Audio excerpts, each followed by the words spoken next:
இவ்வளவு நேரமாடா நிக்கிறது? எப்ப வருவான்னு கேளுடா. அண்ணே யாரு அவன்? ஒரு பத்திரத்தை கொண்டு வர எவ்வளவு நேரமா? நீங்க 2 பேரும் எப்ப வேலைக்கு வந்து சேர்ந்தீங்க? நேத்துனே. அப்ப இருக்கணும். வர யார் தெரியல? கருப்பேன்.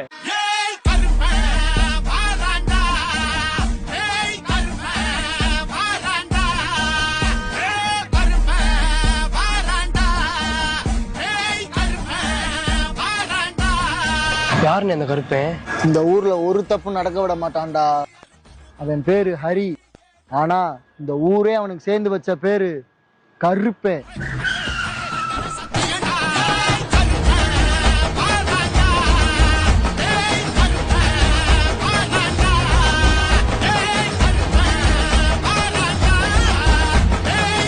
கருப்பு, அந்த பத்திரத்தை மட்டும் கொடுத்துறியா? ஏண்டா வயசானவர் வகுத்துல அடிச்சு சொத்தை புடுங்க பாக்குறியா? என்ன சுத்தனை புடுங்கினாரு?